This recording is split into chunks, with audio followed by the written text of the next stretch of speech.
my friends, the great experiment. The view, Picard. Hidden trick. Would you look at that? The greatest trick. And you people, you're all astronauts on some kind of Star Trek. The greatest trick. Welcome to Greatest Trek. It's a new Star Trek podcast from the makers of The Greatest Generation. I'm Adam Pranica. I'm Ben Harrison. Why are we doing that? Yeah, too much grease on that introduction. I try to make them a little bit different every time. Yeah. I'm kind of predicting it to come back at me at some point where, like, when this is all said and done, when we finally laid down our microphones, there will be a supercut of all of the intros butted up against each other. But in 2054, are people really going to be into supercuts the way they are in 2023? I don't know. Who knows what people will be into at that point? Yeah. Hopefully still us. Yeah, probably not. You have so little faith in us, in this great thing that we do. I have faith in it. I just, sometimes the unknown of it gets to me and I'm like, nobody has ever had a long podcasting career because podcasting is not that old. So you know what's unknown, dude? Being a contract film and video producer. You want to know what's unknown? Like working in a fucking cubicle for a boss that you don't know how they feel about you. Like, yeah. I think as far as knowns and unknowns go, this is solid as Sears. I mean, I think that the known knowns and the known unknowns and the unknown unknowns can haunt me. You go to pod with the co-host that you have. Right. Yeah. I can tie this into the episode and into the series, Ben. I am feeling Wait a second. Are you trying to pivot us into the actual show? We've only been marinating for like 2.5 minutes. No, this still remains in the marin. Okay, good. Because I was worried that I wasn't fully marinated. I am as confident as ever in Greatest Trek and Greatest Generation as a project. Yeah.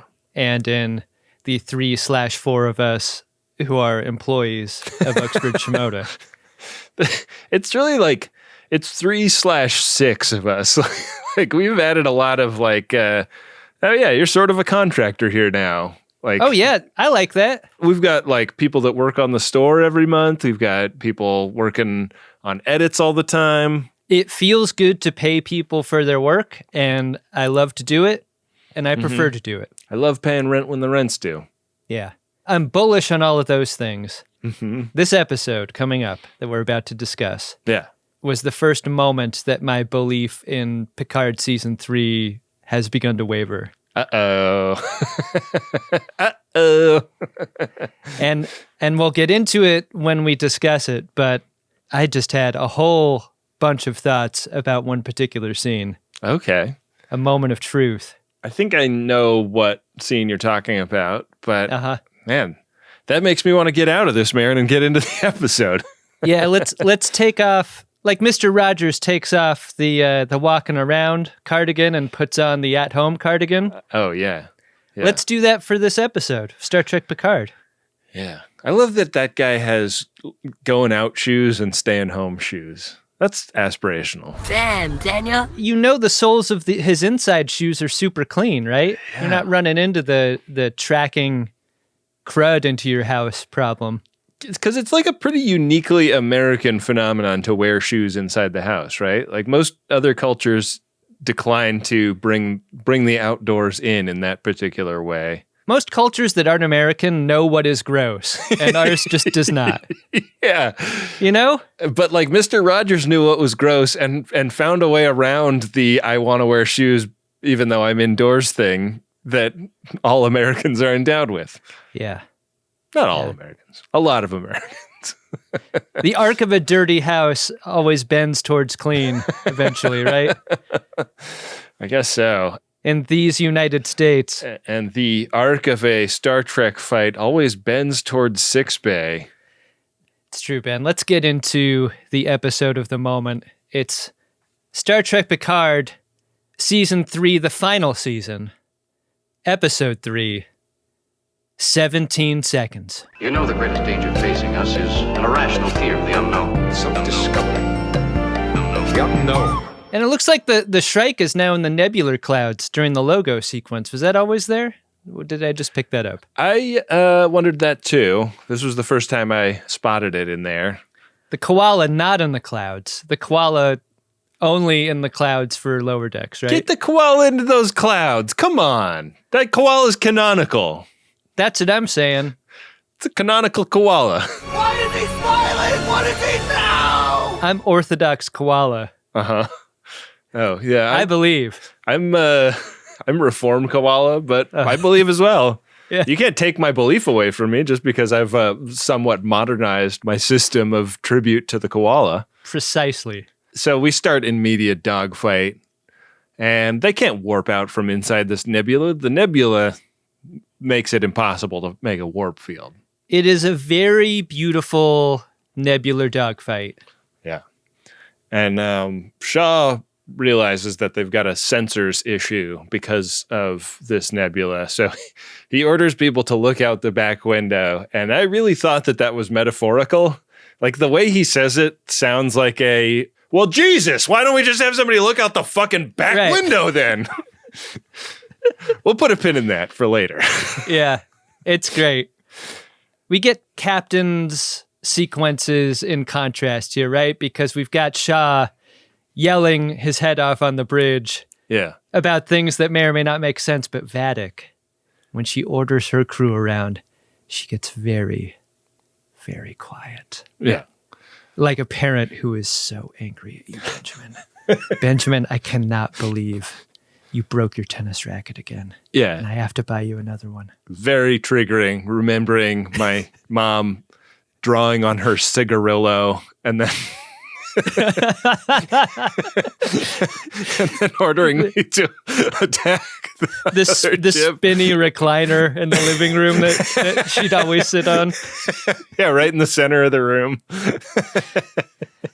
Her fire, we've talked about this before. I think Chakotay's got the best fire in the business. Fire! Yeah. A very powerful fire for Vadic. So smooth. Yeah. Almost a whisper. Right. It's great. Fire. The fire of a lady who's really softened up her larynx with a lot of smoke over the years. It's true. She wants to peck and peck. She said this. She said this specifically and categorically. And this is the kind of sotto voce conversation that Picard and Riker are having on the bridge. Like, she wants to peck. She said she was going to peck. She's going to peck. Look at her. She's doing the pecking. She said she's going to peck. She pecked. She took the Shrike. She pecked. And then she pecked again. We get some very familiar Wrath of Khan style music during this chase scene too, right? Yeah. As the camera's floating around the nebular and we fly past the Titan. Yeah. Can't help but think of it. Can't help it. And a sort of consensus builds among the triumvirate of captains on this bridge that the best choice at this point is we got to hide. We got to use this nebula to wait her out because we can't just sit around and get pecked, you know? Speaking of pins to stick in places, this is a great moment to stick another pin because what have we got here? 3 captains in agreement about the strategic deficiency that the Titan presents in this nebular. Like, never going to be able to go toe-to-toe with the Shrike. Titan's overmatched in every way. And the only thing they can do is run and hide. This is the pin I'm sticking right here. Yeah, we're starting to have like an entomologist's collection of butterfly box here. Right. We're just sticking pins. After the show title, we go back to before. We don't know exactly what year this is, but we witness some Benjamin Button-style de-aging of both Picard and Riker here at the 10 forward bar. I mean, if Benjamin Button was just combing some Grecian formula into Riker's temples. I mean, I felt like there was some pretty pronounced digital de-aging going on in the face here on the screener, and I wonder to what extent it will improve once it goes to network, as it were. Right. Did they have to do this to these faces in this scene? Because it's so dark anyway. Right. It didn't bother me as much as it seems like it bothers you, but I think my main problem with it is that Frakes' performance in this moment is so good and strong. Yeah. And I couldn't help but be distracted by Glossy Face. Right. He is talking about the titular 17 seconds, the longest turbo lift ride of his life, when he was up on the bridge doing some Titan shit and got called down to sickbay where his Imzadi was in the process of delivering their kid. What was he doing on the bridge? If I'm Picard, I'm like, oh, what were you doing there? Yeah. Sounds important. He had his cigar ready. He's that kind of dad, sitting out in the waiting room. Yeah. One thing that when Daron was being bornded, I was like, is there a waiting room? Like, if I was that type of dad, like, is there a place that I would be sitting? Are there dads here today like that? Like the room in some airports where you can smoke? Right. Like the cigar room. I walked around and looked for it. I don't think that they have that anymore. I think that entire room has been done away with. If it existed, you should have been introduced to it. Like, you shouldn't have had to find it yourself. Right. Like, somebody should have said. I mean, I didn't really leave the delivery room, like, after we got there. I guess I went down and got something to eat at one point, but yeah. Mm-hmm. We went out for drinks. And then you got called back. Yeah, I was fucking hammered. But yeah, that definitely, like, bumped me as well. And the 17 seconds of the title is not just what happens when you add 7 and 9. Right, because that would be 16. Yeah, that would be 16 seconds.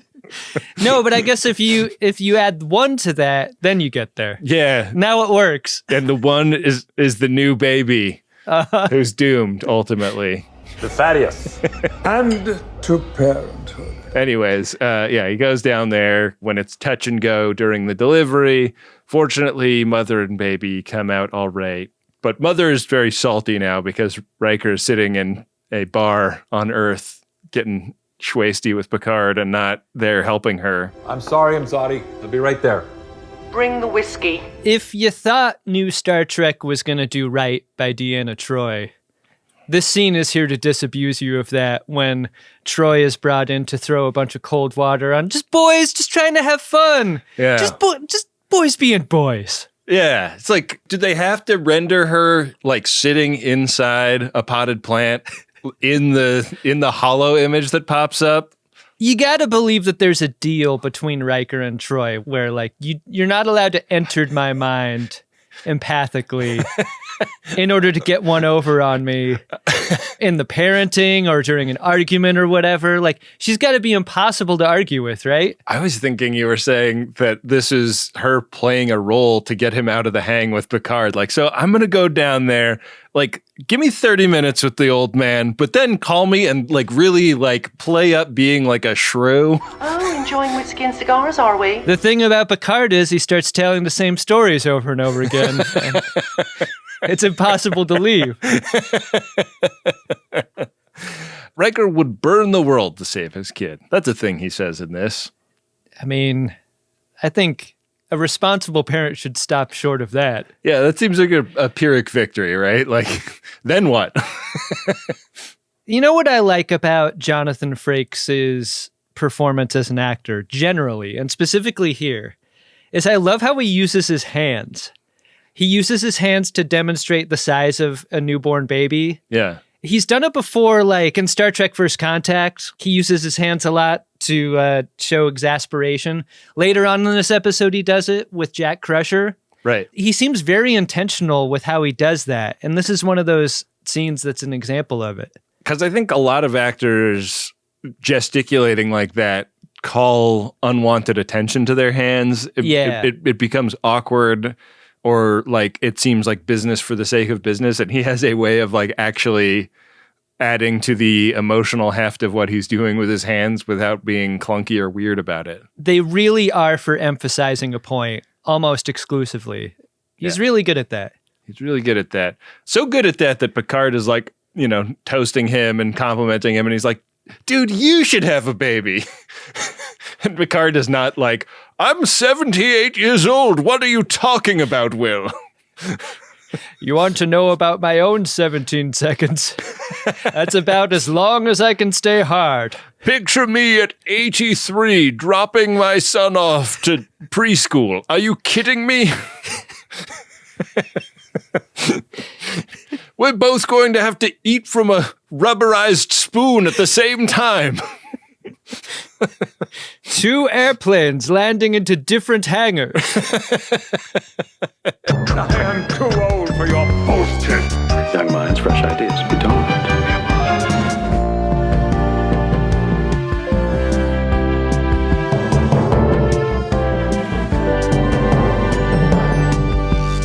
Hey, remember that pin I put before? Yeah, back in the present. There really are people looking out the back window of the Titan.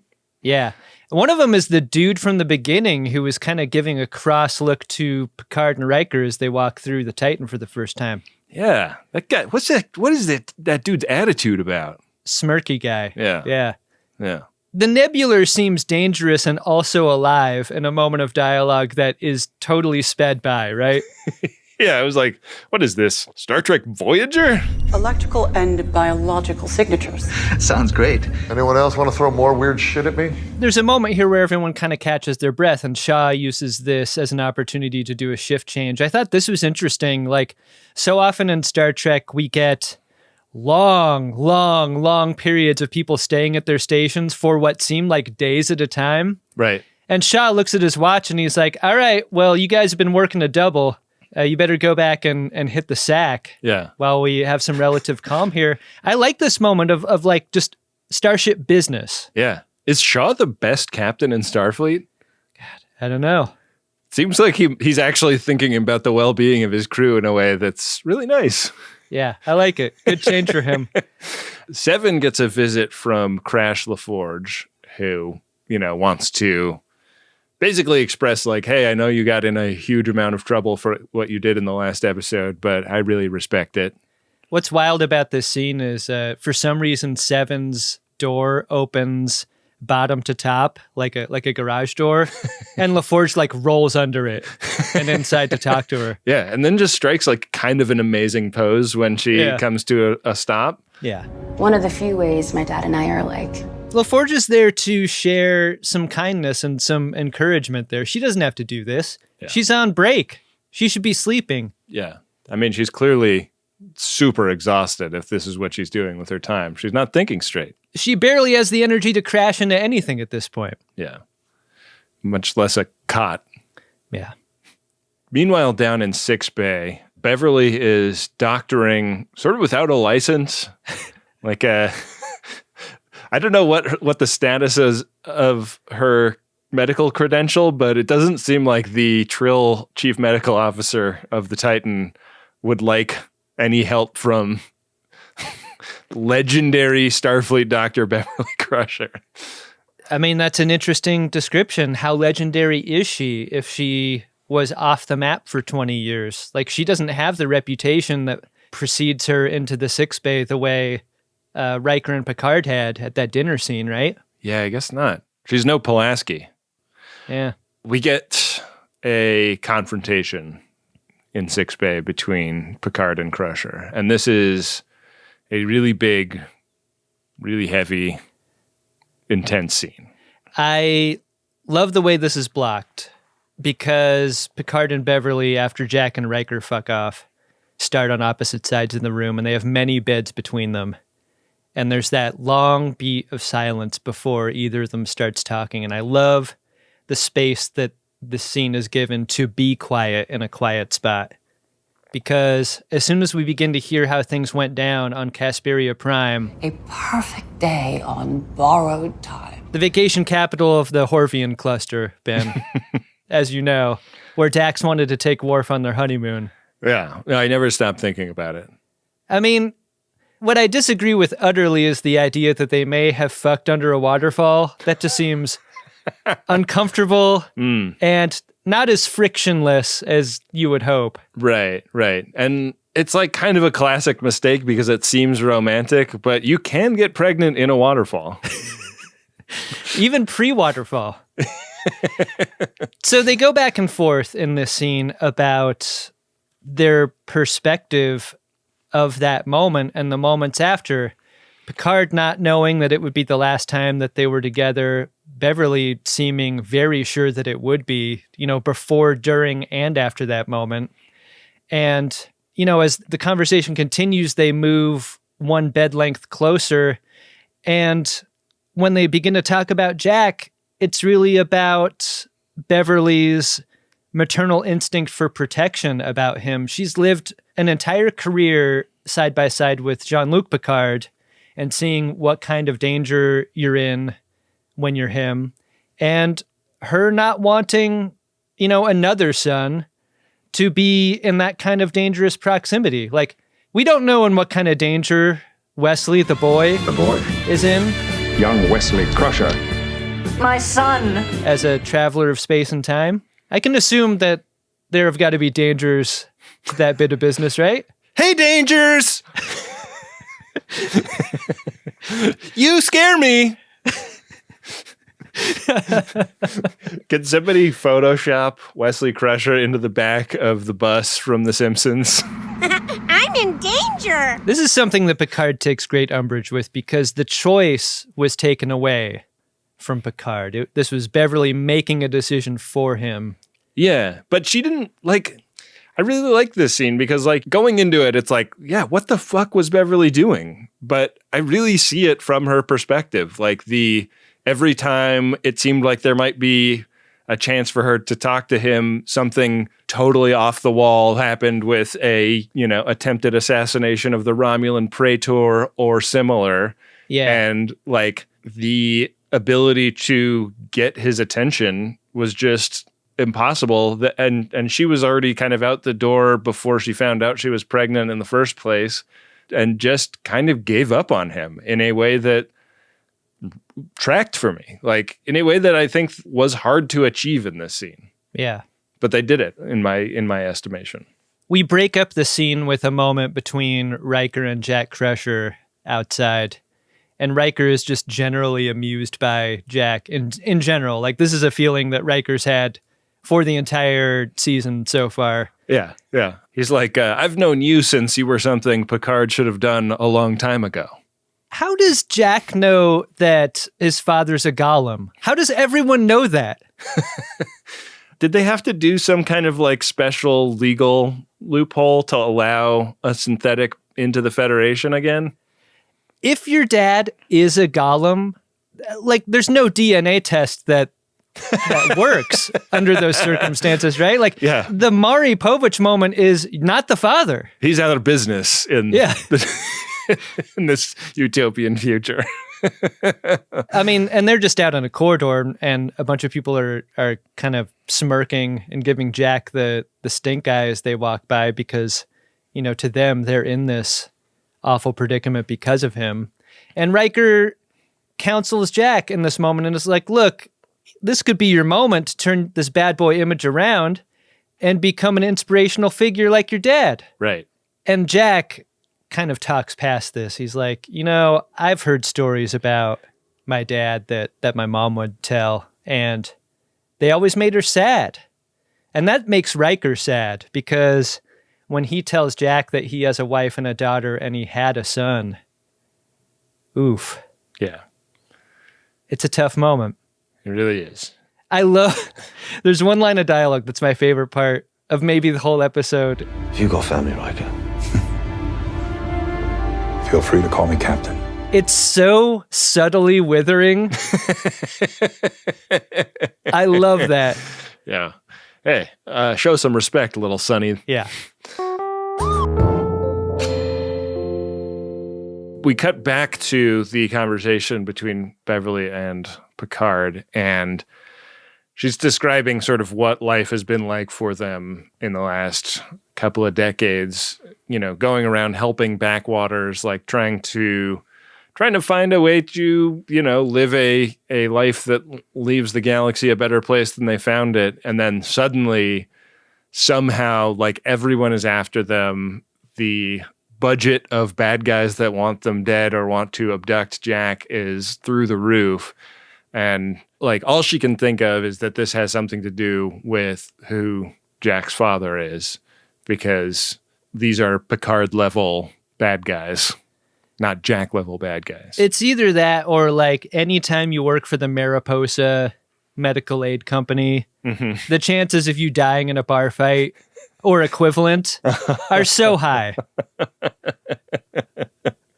Right. That's what you sign up for. Yeah. It's like, like firefighters like live on average less because they inhale so much smoke over the course of their careers. Sure. Mariposans, similar, like your odds of dying in a bar fight just are irreparably increased the second you sign on.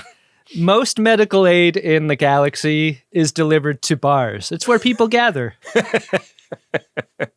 That's just how the future works, man. Yeah. What about that accent, Ben? We got to answer for that, right? Yeah. Maybe it's in his DNA. The final moment of the Beverly and Picard interaction here, in the order of the conversation, might suggest like kind of a throwaway part of it. Yeah. I think it's maybe the biggest part of all. It's that Jack was given Picard's number, but Jack never called it. Yeah. It's been a choice of Jack's never to reach out for him. And I think this is the inflection point for Picard this season. This moment, everything changes about him for reasons that we'll see later on in the ep. And this is where I'm dropping my second pin, because when Picard hooks back up with Riker in the corridor after this, he just like looks at Jack and walks past him. And Riker's like, what happened in there? Picard's like, I don't want to talk about it. I want to concentrate on safeguarding the ship and the crew. That is what's important to me. All of my family drama is not even on my radar at this moment. And Riker is like, you got to trust me on this as the father of a dead son. The odds of you also having one of those on this mission is increasing by the moment.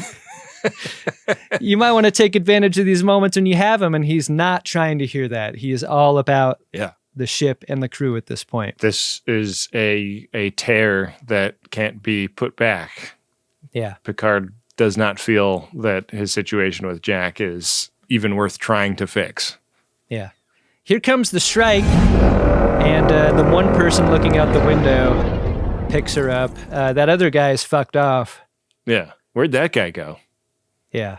We'll find out a little later. Yeah. You try to put a pin in that guy, and he just slips right off of it, right? It's like nailing Jello to the wall. The Shrike fires on Titan, and it's like shooting fish in a nebula, Ben. This volley hits hard. This is like one of the great bridge under attack scenes in Star Trek. But instead of a girder falling down on the captain falls down on a girder, smacks his head on it. Looks like he's got, it looked to me like a compound fracture of his lower leg. It looked bad, and there's blood all over this bridge. Yeah, it's really disgusting in there. Like almost Event Horizon level blood and guts fest on the bridge. Yeah. And like the timing couldn't be worse for just like an emotional closure standpoint for Picard, because he was heading up to the bridge to apologize to Shaw for this whole misadventure. And now like Shaw is covered in dino damage and has to go down to Six Bay and basically tosses the keys of the Titan to Riker. He says, "Look at me, Riker. Look at me. You're the captain now." What am I, chopped liver? You got to feel insulted if you're Picard here, right? Yeah. I mean, I guess like, is the fact that he's like retired? I mean, maybe it could be the XB shit that we got in the first episode. Like there might just be something about Shaw hating Picard that is the reason for this. Yeah, I do, now that you mention it, remember Shaw muttering under his breath, "I'm so fucking glad I relieved 7 of 9 of command right before all this happened." God, you're right. Because it would have been her, right? Like if it would have. I mean, Riker's a captain, but it would have fallen to her, anyways. Yeah, nifty bit of business here. Like Riker and Picard sit down in their chairs. They detonate a torpedo in front of the Shrike, and that kind of blows the Shrike back into the clouds. Yeah, and Picard is like, "Well, look at me. Look at me. I am number one." A lot of one-liners in this episode. There sure are. kind of a jarring cutaway into the B story at this point, lest you forget the goings-on Metalis Prime and the La Sirena docked there. Raffi is woken up, and she's woken up by the song that Picard was playing in the ready room during Star Trek First Contact. Mm-hmm. And what does that one sound like again? 1, 2, 3, 4! Oh, right, yeah. And she thinks that this is Mise? Yeah. Most people think that. Get it. Common mistake. Yeah. It's nice when a Klingon introduces themselves because their formal name is also sort of their curriculum vitae. I am Worf, son of Moog, House of Martok, son of Sergei, House of Roshenko, bane to the Duras family, slayer of Gowron. Yeah, this is a real complication on the signing of forms, you've got to believe. Yeah. If you're Worf. I was shocked to discover that he had become the holder of the sacred chalice of Reeks. Yeah, what exactly went on there? Yeah, I mean, I know he dated Troi for a little while in there. Oh, no, Ben. You're suggesting that there was a moment where there was some mother-daughter crossover? Maybe. Or maybe he just got the sacred chalice in the breakup? I don't know. That's fair. Yeah. She never came over to his apartment to get her stuff. The Sacred Chalice of Reeks is an old clay pot with mold growing inside it. This is a reintroduction to Quippy Worf. Yeah, it really is.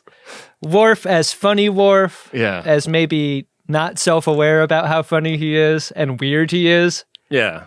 I wondered if he's become like a Dahar master or something similar. Because he says he's been working on himself. Yeah. But I don't... It doesn't totally seem like working on himself in the Klingon way.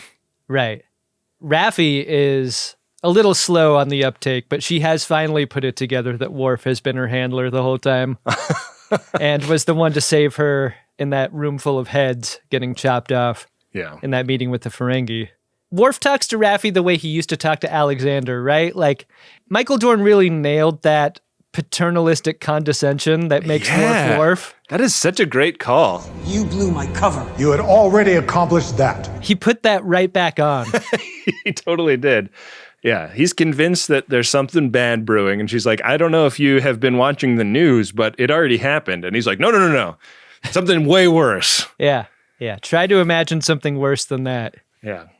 But she's feeling like shit, you know, like her family, her career, her sobriety have basically all gone out the window.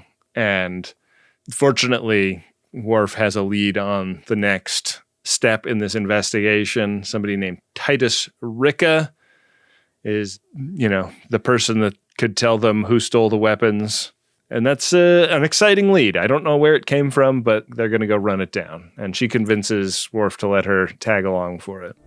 Raffi, you and I will occupy the B story exclusively. Many suspects will be maimed, but we will be victorious. Viewers will wonder if this is happening contemporaneously with the stuff in the nebula because it seems like it's taking place over a longer period of time. For example, you seem to be going through recovery from withdrawals from drugs, which I thought took several weeks. Yeah, who knows? Yeah, I mean, maybe cocaine works different from heroin or whatever.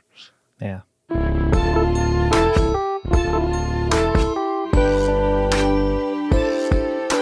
Back on the Titan, Picard begins to ride for going on the offensive. Yeah. To take on Vadic. And thus begins, I think, a foundational problem that I had with this episode, which is the why of this reasoning. Picard and Riker are on opposite sides of this thing. Riker, having sized up his ship and the Shrike, knows that they're no match for them. Does the episode want you to think that Picard was changed by that moment with Beverly from negotiation and wise strategy into poor strategy in trying to fight a ship that has you overmatched? Yeah, I mean, like, he makes the case over and over again. It's really like Riker is team flight, Picard is team fight, and he makes the case several different ways. Like the nebula levels the playing field, like their sensors suck too. Are we missing dialogue about a surprise being sufficient to affect damage on the Shrike? Because just sneaking up behind them doesn't seem like it would do shit. And it also doesn't really seem like they can sneak up behind them because they don't know where they are. This moment and moments later felt transparently like a show trying to conjure a Crimson Tide moment out of its two greatest characters.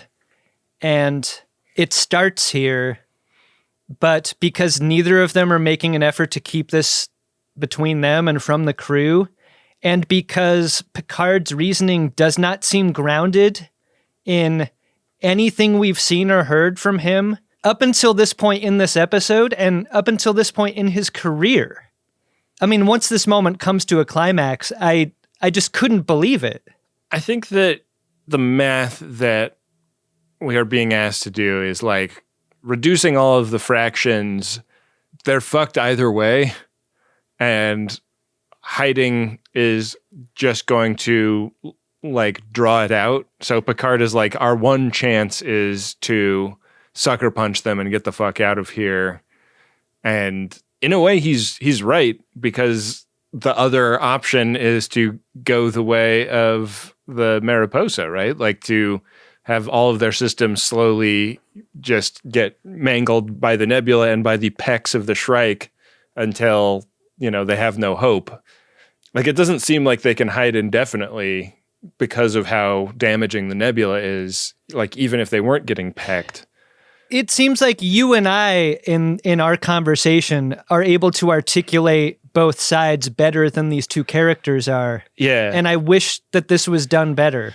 Yeah, I was frustrated with it both times I watched this episode. This isn't the Enterprise. Yeah, like, the deeper I think about it, the more I see, like, what they were going for here, but it didn't, like, completely connect for me in the actual episode. It's one of those things where, like, conflict sometimes doesn't need to be there in a show. There's so much between Picard and Crusher in this episode that I don't necessarily know that they needed to set up, like, major disagreements between other characters. Right. Even the thing going on between Beverly and the chief medical officer of the Titan, like, it comes back in the next scene. Like, we go back down to 6-Bay, and again, the CMO is like, oh yeah, Shaw's fine. He's like, you know, he's doing okay. And Crusher's like, no, he's bleeding internally. You didn't, you know. It's like, okay.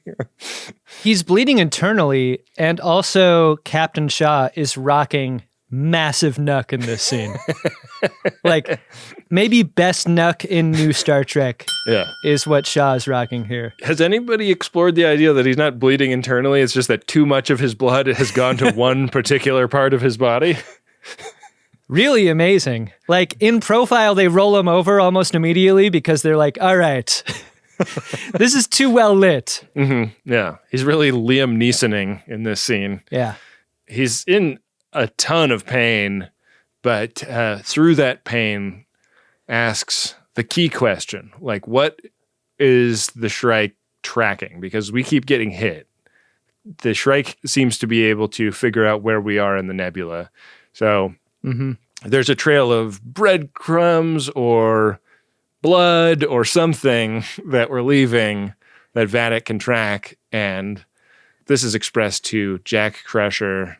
The answer's in your blood. Yeah. Who follows the trail of blood out the door and down the hallway. Have you noticed that the entrance to 6-Bay on the Titan is a ramp that goes down? No. When Riker and Jack entered 6-Bay a couple scenes ago, like, I noticed them walking down into that department. Yeah. And it's really smart if you're a room that can occasionally fill with body fluids. You want to keep that pooled in one spot. It's not going to slosh out into the hallway. Yeah. Yeah. Yeah. They put those rubber mats down that you see in, like, commercial kitchens. The holes in them. So when Jack looks at the floor, it's a metaphor. Metaphor! And that kind of sends him on his way. He tries to head up to the bridge with this newfound information, but we're at red alert, and that means a security guy is standing at the turbo lift that would take you there. Yeah. And says, no. Which, now that I'm thinking about it, I didn't realize this during the episode, but wouldn't that turbo lift go other places too? Sure. So you should have just been like, no, I'm going to the parking lot, mate. And like... Yeah. Good security being done here. Or sucker punched the guy and used his thumbprint to authorize it, you know? Yeah, this guy's not getting punched in the face. That other guy will be, though. Yeah. So he doesn't get to go up there. The Shrike is right behind them. They're like trying to leave the nebula now. They're right at the edge. They can see the stars. And when they try to maneuver out of the clouds, the Shrike fires its special gun. And this is the quantum tunneling weapon that we saw used in the terror attack earlier. Right. But in space, it kind of works like a portal gun. So the ship goes through a hole, and it finds itself back in the nebula, like going the opposite direction. It's a really neat visual. Like it made me think of cause and effect, right? Yeah. When Captain Fraser's ship comes through, when you see the Titan head on in that same way, it kind of cuts the same silhouette. Every time they think they've gotten out of the nebula, the Shrike pulls them back in. So Riker orders this move a couple of times until he's finally proven that this device is going to keep them where they are.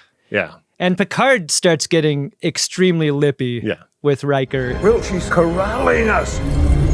Now is the time to fight. He's a real instigator, you know?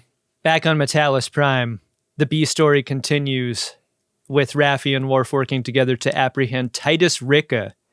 And this guy can tell he's being followed almost immediately. The two least discreet detectives on Metalis Prime are tracking him through the like never-ending disco dance party in the streets. And the geometry of this scene was madness. Like, yeah, it was so stark, I think, in part because of the brilliance of the depiction of the quantum portal gun nebula combat of the starships. Like, you really know what's going on in those space fight scenes in this episode. Yeah. So when we're just cutting and the camera's like swishing around all the party people in the place to be and Titus Ricca trying to dodge and weave through them, it's like, I don't know where he is relative to Worf or Raffi or what they're looking at or who's in front of whom.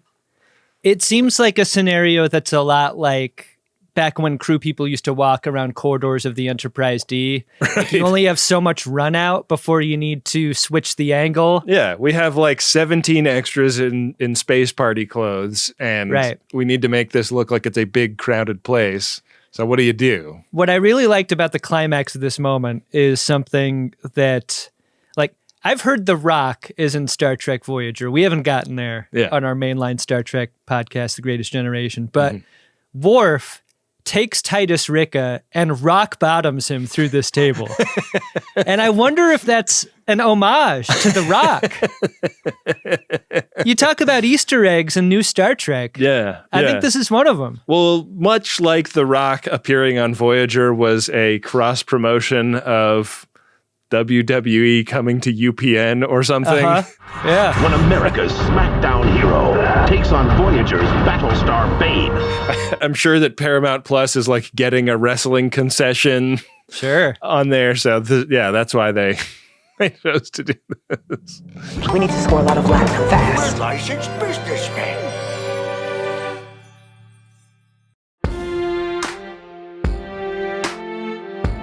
Well, it's a new ship. She's got the right name. She's got the right name. Now, you remember that, you hear? I like seeing Worf do this. Yeah. He's not slicing this guy's head off. No, that's Wednesday. Right. Also, it would make a totally different kind of mess than he would have predicted if he had cut this guy's head off. And would not have resulted in his death, right?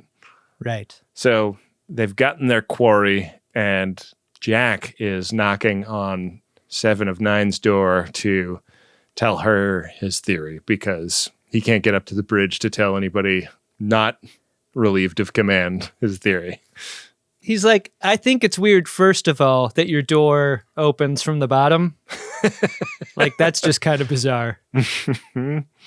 But also, are you familiar with metaphor? Metaphor! Yeah. It's like, my initials are JC, so my door opens by rolling a stone aside. Seven picks up on this right away.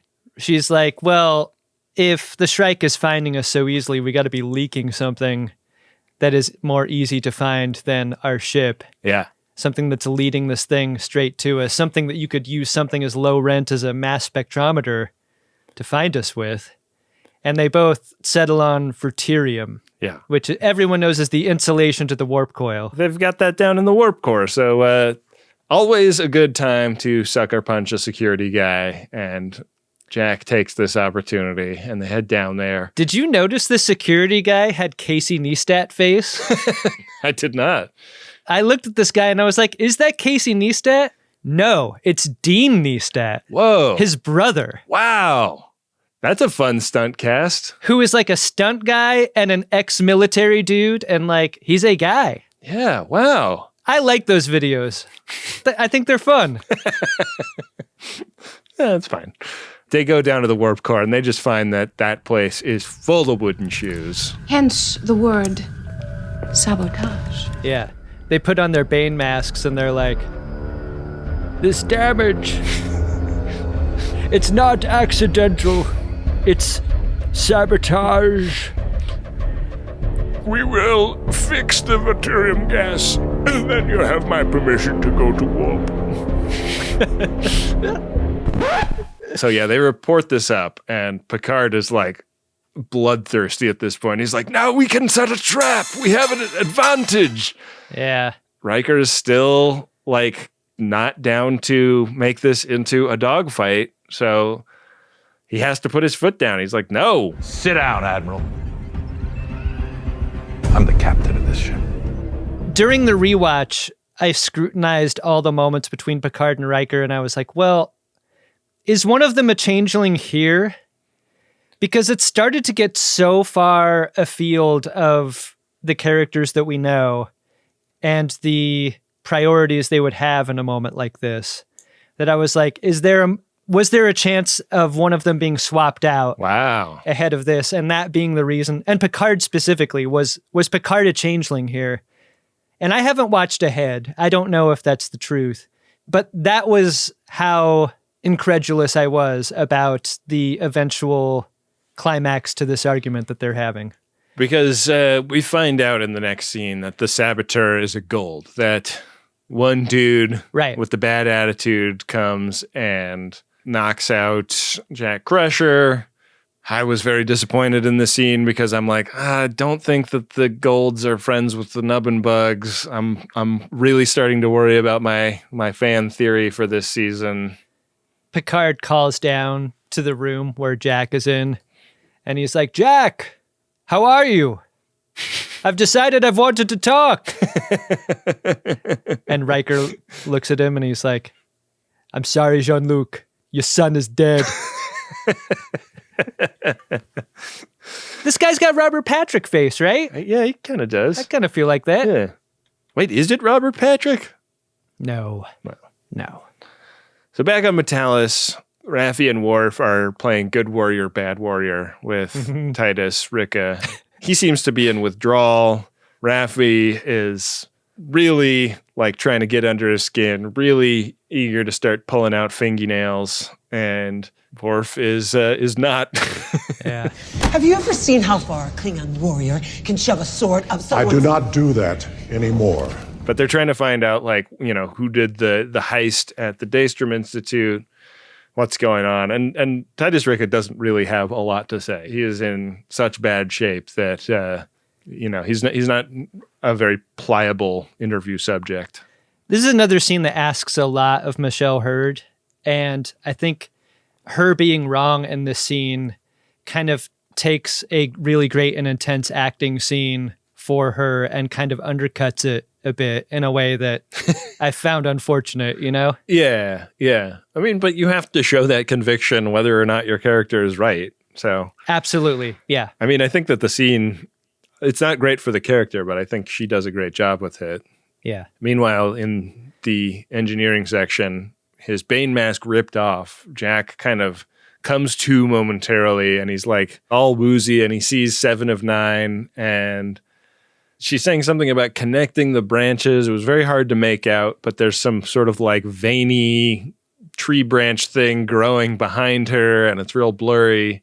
She kind of reaches out to him. Yeah. He passes out. What did you make of this scene? It looks like there's an image of a doorway. Yeah. I don't know. I wish I could make out everything after we connected the branches. Yeah. I couldn't quite tell what the other things were that she was saying. This is one of those moments where if I was watching this on the regular streaming internet, I would turn on subtitles. Right. And I couldn't because the screeners that we get don't have them. And, 50-50 chance it would just say unintelligible after that. Yeah, but yeah. I wanted to know so bad what she was saying. Like, was it something about nubbin bugs? What was it? I don't know. I mean, 7 appears to be some sort of like a holy figure in this scene, a savior figure. Yeah, which is weird because her initials are not JC. No, they're not. Anyways. When Jack's brought to sickbay, this begins Picard's own 17-second turbo lift ride, right? Yeah. And he's heading down there, and Jack is put on a biobed, and the doctor says, I can't operate on this boy. He's my son. Now, how is that possible? Serious question on this comedy show, Ben. Did you want Jack Crusher to die here?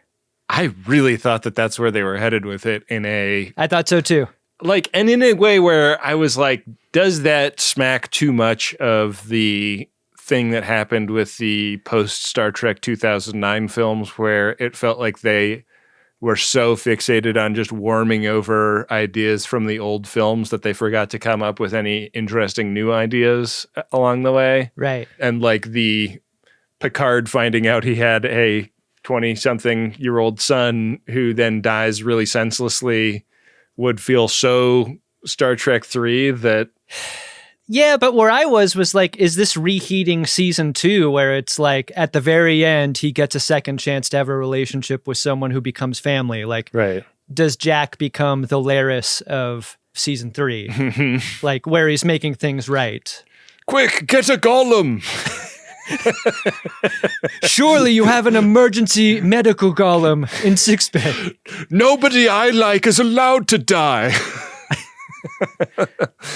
Kind of a lot of shocks. You're right. Because like the reason I asked the question is because you're really made to confront that in this moment. Because it seems like for a while he's not coming back. But then he does. And, the Baywatch lifeguards earn their week's pay once again. Yeah. We're back in the La Sirena right after this. Yeah. Where Titus Ricca has told Raffi and Worf that the terrorist attack, where they carved a hole around the recruiting station and then dropped it through the floor and then out the ceiling under the ground again. That whole thing, as spectacular as that was meant to be the jangly keys to get the Federation's attention away from some other thing that they stole from Daystrom. That was a little terroristic ledger demand, and they got something way worse. So the implications of this are sort of washing over Raffi and Worf as they're realizing that he's not withdrawing from iCocaine, he's withdrawing from Great Link. Yeah. And he goes gold. Isn't the way he goes gold great? He's a changeling. Yeah. It's gotten so gross. Don't let it get away. Yeah. Since the technology of the DS9 era. Mr. Bucket? They have Cronenberg as an advisor for a scene like this, and Cronenberg's like, no, grosser. More body horror. Yeah. Like, dial it up. Like, you cast him in Discovery to use his knowledge for Picard. It really, there's something fecal about the texture of what happens to Ricca. Yeah. They execute him much like Beverly executes the mask guy in the first episode. It's true. Worf starts talking about, oh yeah, like there was this situation that happened with the changelings after the Dominion War. Some would call it a schism.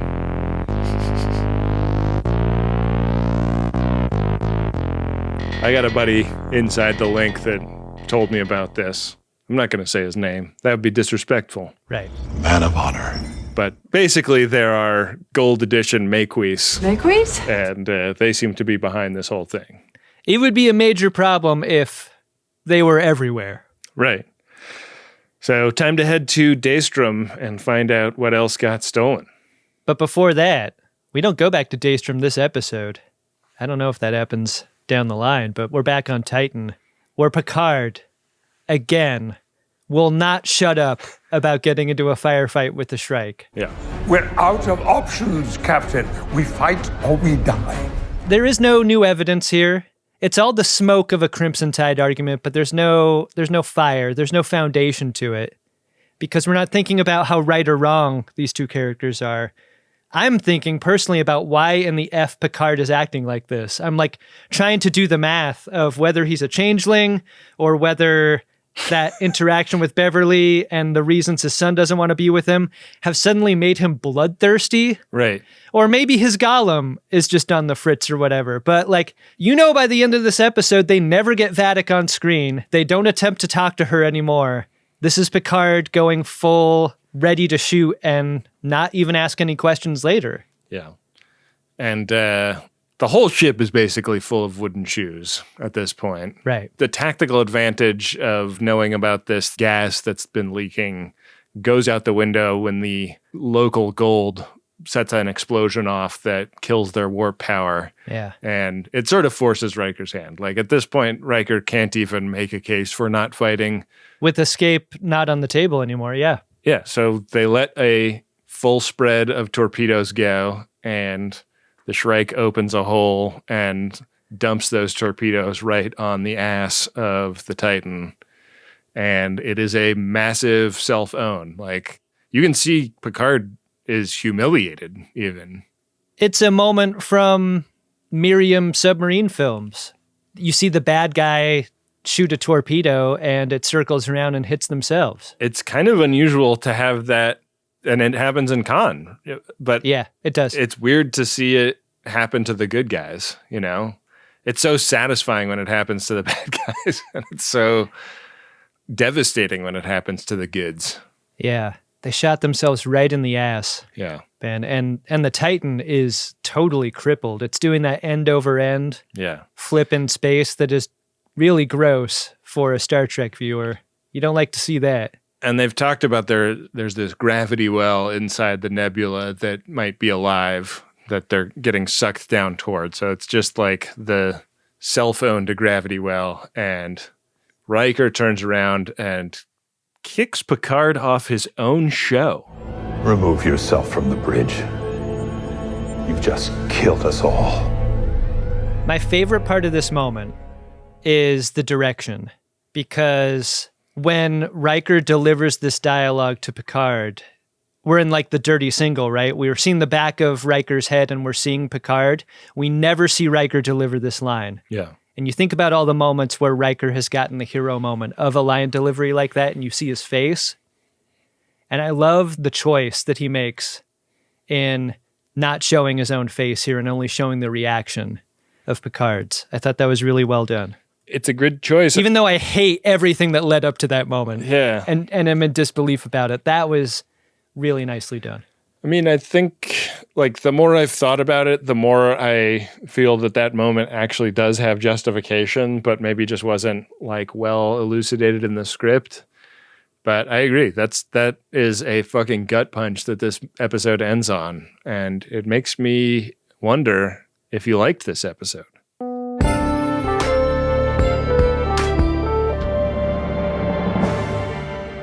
As down as I was on one specific moment, I mean, there is a lot to like. Like, Worf's introduction to the series is an almost perfect expression of his character. Like, to varying degrees when we've met old characters on new Star Trek, you know, Strikes and gutters. Like, it gets close, it's spot on, sometimes it's a miss, but like, this is Worf. This is unmistakably Worf, and written exactly like him. I think that part of the episode is great. Like, the dorky dadness of him. I love that hasn't aged away. Yeah. And Michael Dorn's body just looks incredible in the light. Like, I feel like we've never seen him in like as skin tight a thing as he's wearing in this, but he just looks good. He looks good. He's a vegan. Like, he keeps it fucking tight. Yeah. I think this episode is weighed down by a couple of things. I think the first one is the disparity between A and B story and the stakes. Like, I never wanted to leave the Titan, and every time we did, I felt pulled away from it. And it's not Worf and Raffi's fault. It's just that I wish they got their own episode after this one, where we're following them around. Tonally, it felt like a really big leap. The Picard and Riker argument this episode is going to be something that is really hard for me to understand. And I'm going to leave open the possibility of the reasons for it being further articulated in future episodes. Maybe there is something going on here that I can't understand, and they chose not to elucidate. But as it is, as an episode, only knowing what we know, I didn't believe it because the episode didn't give me enough information to believe it, and it took me out of what should be a total Gene Hackman, Denzel Washington moment. Like, what could have been a great moment in all of Star Trek ended up being weak to me. So that's where I'm at with it. I think part of that is that we haven't seen these two characters get in a fight on that scale. Like, we've seen like Worf and Picard be this mad at each other before. Sure. And crucially, that was the only other moment I can think of where Picard was insane with vengeance and was not making decisions clearly. But this isn't that. It isn't. And I agree that there's going to need to be more on this. The more I've thought about it, the less I feel like it isn't, like the case isn't made for it mostly in this episode. And it did bother me. Like, it felt a little bit repetitive, like they kind of rule of threes the fight or flight argument in a way that I don't think quite felt necessary. But the stuff between Raffi and Worf and, you know, good warrior, bad warrior was so much fun to me. That like entire scene between Picard and Beverly was so fucking great that I feel like the things that I don't like about this episode feel kind of minor by comparison. So yeah, like it definitely smacked more of the first two seasons than anything we've seen so far in ways that I think are to its detriment. But overall, I thought it was like, I think this would have been like one of the stronger episodes of a season 1 or 2. Absolutely. You're right about the Picard and Beverly scene. I think that represents maybe the best of what Picard in new Star Trek can do. Yeah, I'm still with this season, but yeah, I think it's a very uneven episode by any measure. Yeah, I am too. Like, I think it's time to use some corrective lenses on, you know, everyone's really excited to fucking lick this show's popsicle for how great it is in comparison to the first two seasons. But this was a real, like, hold your horses type of episode to me. Yeah. For all of its goodness, that central problem, I think, has kind of reminded me that new Star Trek can be a rocky road. Before we move on, Adam, I am starting to worry that my nub and bug theory is going to have to fall by the wayside. So I have a new fan theory that I just want to, like, put another pin in to complete our entomologist collection for this episode. Does this qualify as a bet? This is a real long shot. So I'm not like, okay. You know, I want like 20-1 odds on this. But if I get it right, I want this thing to fucking pay. If John Mellencamp ever wins an Oscar, I am going to be a very rich dude. I was looking at the Shrike. Get a lot of beauty shots of the Shrike in this episode. Yeah. That deflector, that section down at the bottom, is shaped just like the D. Yeah. The D deflector, like that part of the star drive there is very, very similar to the Shrike. Is the Shrike built out of old D parts? I mean, the star drive section was destroyed by the Duras sisters, and the saucer was the only thing that survived, right? Yeah, but it crashed. Didn't really survive. But there were also other Galaxy-class ships. Like, it could be... Sure. It could be made out of a different Galaxy class, I guess. I mean, and the star drive section doesn't get atomized when it blows up. Like, there's probably parts. Yeah.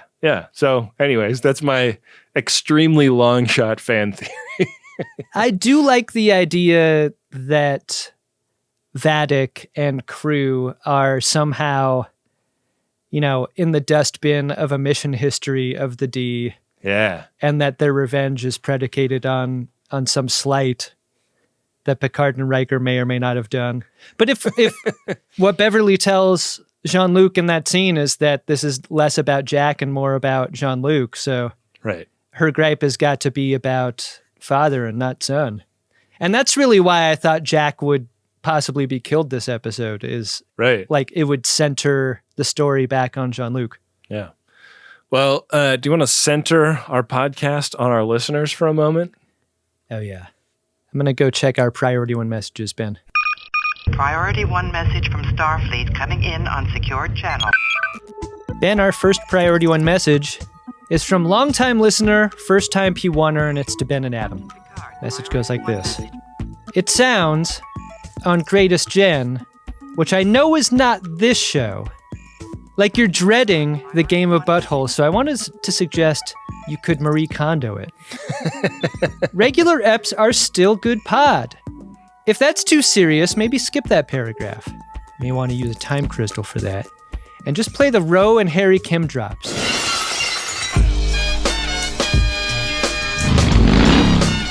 Something about it reminds me of being in the womb. Get up, Harry. Who are you? Harry Kim. Parents must be very proud. Who are you? They come as a pair. Who are you? Harry Kim. Who else is she supposed to get chummy with? Harry Kim. And your mom? Very proud. Who are you? Harry Kim. Chummy. And your mom? Very proud. Harry Kim. Who are you? Harry Kim.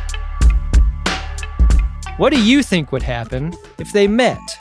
Wow. Well, long-time listener, first-time P1er.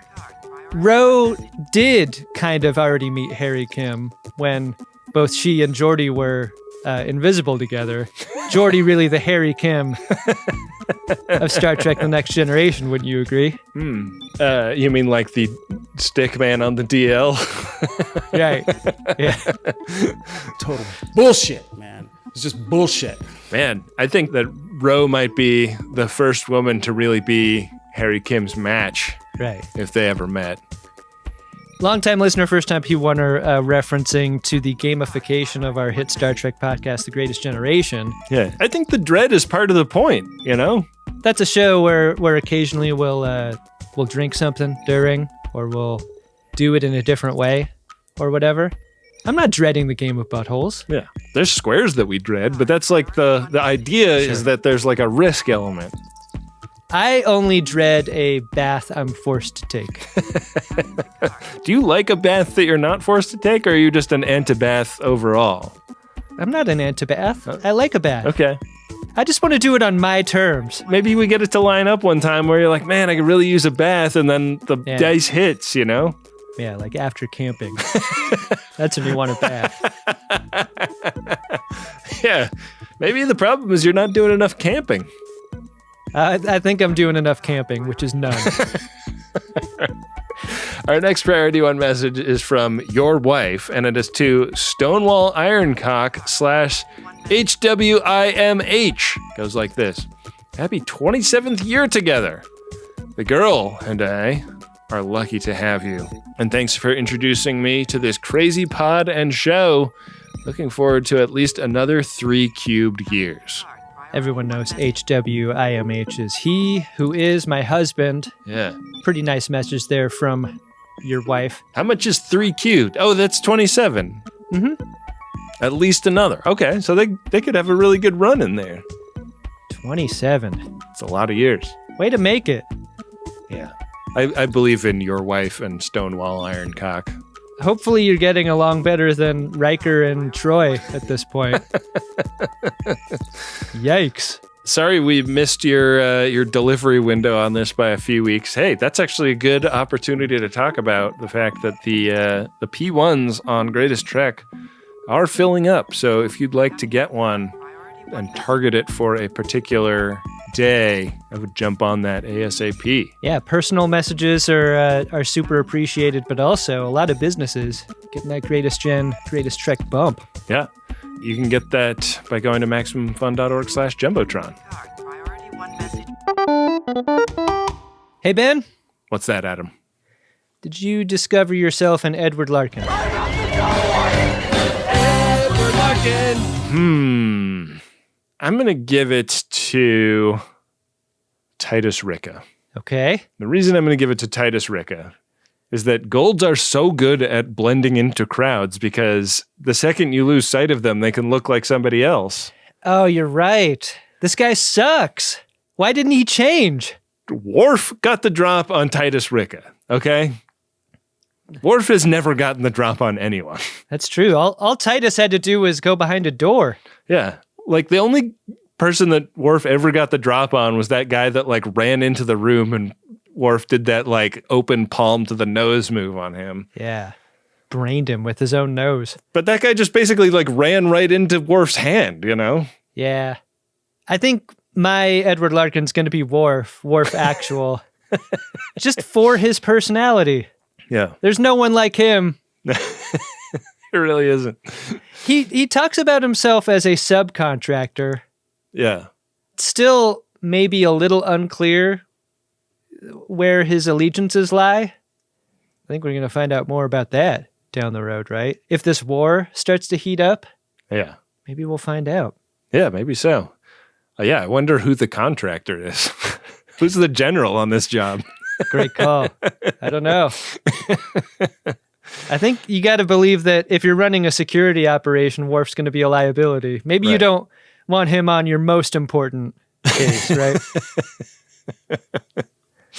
When we were in San Francisco for Sketchfest, I kept walking past this building that had like a row of cones out in front of it that all had signs that said no subcontractor parking on them. Yeah, I remember that. And I kept wondering, like, so can anybody else park there? As long as you're not like an electrician that's working for a general. Why are you trying to make it harder on the contractors and subcontractors? They got to haul some shit back and forth. What is going on with this fucking building? That's my big question. Yeah. Get it together, that one building in San Francisco. All right, Ben, finally, it's time for the hit segment we do at the end of every Greatest Trek episode. You know the one I'm talking about? Oh, would that be the Warning Boys segment? That's right. It's important enough that we read a message from a friend of DeSoto that has caught our eye on the socials media. This message can constitute either a welcome mat to a new possible viewer or a warning telling them that this show isn't for you. Yeah. Let's find a message that articulates that point. Prepare a buoy and launch it when ready. Warning buoys. An emergency buoy. A warning buoy. Ben, we got a message here on Twitter from @Nick Dingman. Message goes like this: getting a text from @Hesford asking how to get tax documents is a lot funnier to me than him, because I listen to Greatest Trek. That is a perfect warning boy. Like, if you want to know more, you can listen to Greatest Trek. But if you don't want to know more, you know what not to listen to. Right. Made a lot of hay out of the tax documents over the years on Greatest Gen. Somebody even sent in some tax documents that one time. I know. We got to come up with tax documents merch. I think that'd be perfect. Yeah. Maybe this time, mid-April, you'll see something at podshop.biz about tax documents. Great idea. Well, if you've got something to say about Greatest Gen or Greatest Trek, there's one way to make sure that we see it. Use the hashtag or @ us, or make sure our social media manager, Bill Tilley, sees it. You can get your message read right here on the show. Yeah, we really appreciate folks that talk about the show out there in the world. Really helps get the word out. Adam, it's about time to wrap things up. We're going to throw the keys over to Wendy Pretty, our editor and producer. We have not been able to put descriptions of next week's episode in at the end of these shows because they are coming out on Friday now, which is before the embargo is lifted. Right. So we're going to try to start having a little post roll at the end of new episodes of Greatest Gen on Monday. So if you are curious about what happens on the next episode, make sure you listen all the way to the end of Greatest Gen as well. All right, bye. Thanks to everyone for riding with us on Greatest Trek. We'll see you next week. Greatest Trek is an Uxbridge Shimoda podcast on the Maximum Fun Network. It's hosted by Ben Harrison and Adam Pranica, and it's produced and edited by Wendy Pretty. We'll be back in your feed next Friday with a review of Season 3, Episode 4 of Star Trek Picard. And hey, Max Fun Drive is coming up in a few weeks. It's the one time a year where you hear the guys go into some detail about being part of a listener-supported network of podcasts.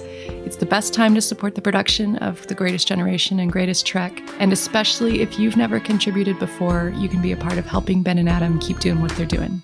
So start thinking about it now. We really appreciate all the members out there making the show possible. Thanks also to Adam Ragusia for creating the original music that we use on this show. You can find his podcast and his YouTube cooking channel by searching for Adam Ragusia. Thanks to Nick Ditmore for the show art and Bill Tilley for managing the social media pages on Instagram and Twitter. Make sure you're following @GreatestTrek and use the hashtag GreatestTrek when you talk about the show online. We're also on YouTube now, so make sure you're subscribed over there. Thanks for listening. We'll see you next week on Greatest Trek.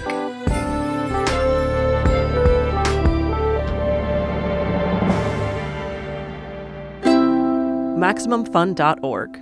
Comedy and culture. Artist owned. Audience supported.